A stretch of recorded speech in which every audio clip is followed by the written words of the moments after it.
नमस्कार। आज हम इकोनॉमिक्स के एक बहुत ही इम्पॉर्टेंट आइडिया को समझेंगे। डेविड रिकार्डो की मशहूर थियरी जो बताती है कि एक इकोनॉमी कैसे ग्रो करती है और आखिर में कैसे रुक जाती है। चलिए इसकी शुरुआत एक बड़े सवाल से करते हैं। जब कोई देश अमीर होता है तो उस दौलत का सबसे बड़ा हिस्सा आखिर किसको मिलता है?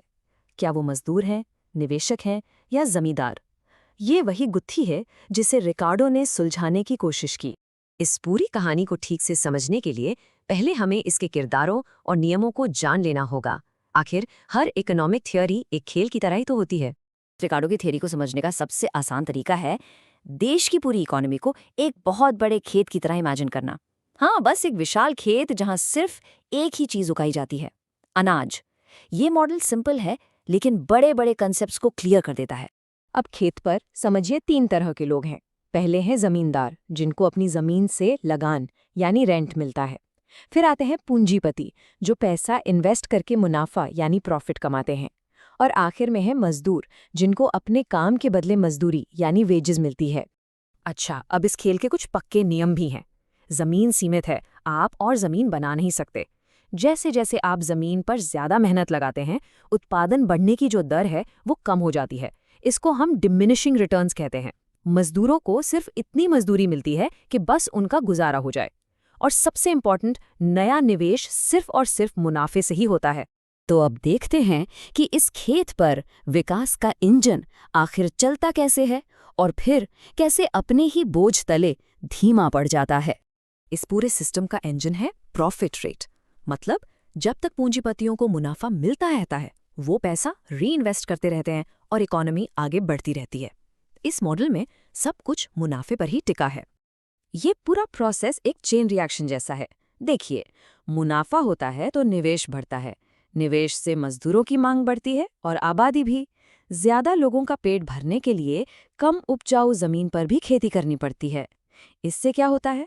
अनाज महंगा हो जाता है, और जब अनाज महंगा होता है तो मजदूरी बढ़ानी पड़ती और जमींदार भी लगान बढ़ा देते हैं। नतीजा, पूंजीपति का मुनाफा दोनों तरफ से दब जाता है। अब जरा इस स्लाइड पर ध्यान दीजिए।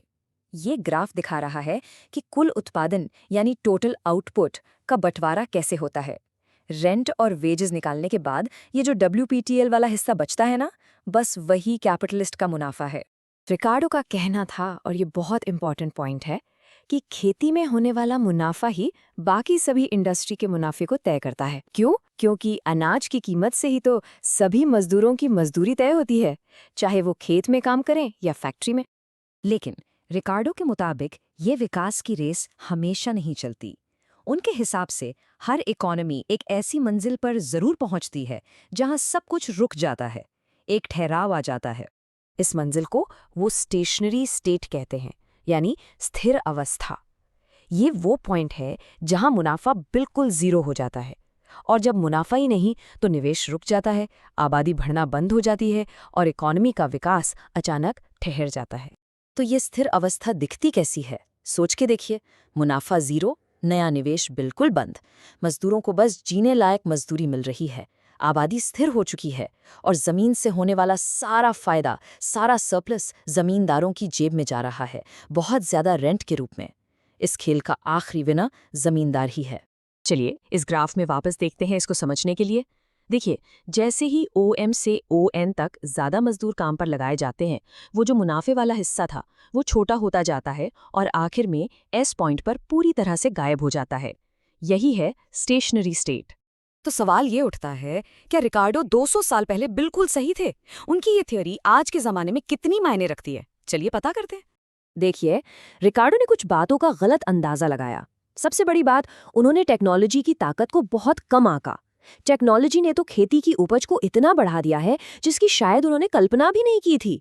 और उनका आबादी और मजदूरी वाला सिद्धांत भी हर जगह सच साबित नहीं हुआ। कई देशों में तो आबादी घट रही है और मजदूरी बढ़ गई है।